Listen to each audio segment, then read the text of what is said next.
بسم اللہ الرحمن الرحیم۔ السلام علیکم پیارے دوستو، امید کرتا ہوں کہ آپ سب بخیر و عافیت ہوں گے۔ اللہ تعالیٰ سے دعا ہے کہ کائنات کا عظیم رب فتنے کے اس دور میں آپ کی اور میری ہر طرح سے حفاظت فرمائے، آمین۔ پیارے دوستو، جو دعا آج میں آپ کے لیے لے کر حاضر ہوا ہوں، یہ انتہائی قیمتی دعا ہے۔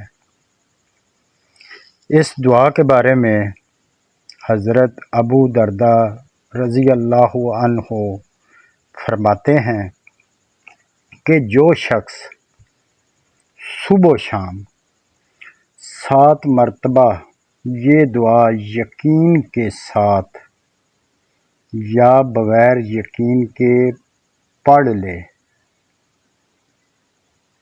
تو اللہ تعالیٰ اس کے ہر اہم مسئلے کی کفالت فرمائیں گے اور ہر غم، پریشانی، مصیبت سے نجات عطا فرمائیں گے۔ پیارے دوستو، اگر آپ اس دعا کو اپنی روزمرہ زندگی کا معمول بنا لیں گے تو انشاءاللہ اللہ تعالیٰ کے فضل و کرم سے آسانیاں پیدا ہوں گی، ہر قسم کی پریشانی، مصیبت سے نجات حاصل ہوگی۔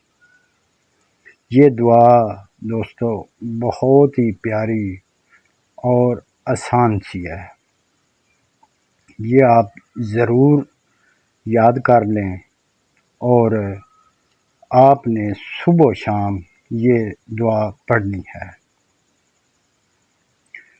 دعا کچھ اس طرح سے ہے، آپ سن لیں۔ حسبی اللہ لا الہ الا ہوا علیہ توکلت وہو رب العرش العظیم۔ ایک بار پھر سن لیں۔ حسبی اللہ لا الہ الا ہوا علیہ توکلت وہو رب العرش العظیم۔ پیارے دوستو، صبح و شام 7 مرتبہ صبح اور 7 مرتبہ شام یہ دعا ضرور پڑھا کریں۔ انشاءاللہ اللہ کے فضل و کرم سے آسانیاں ہوں گی اور ہر پریشانی، مصیبت سے نجات حاصل ہوگی۔ دعاؤں میں یاد رکھنا، ویڈیو اچھی لگی ہو تو آگے شیئر ضرور کر دینا۔ جزاکم اللہ خیر۔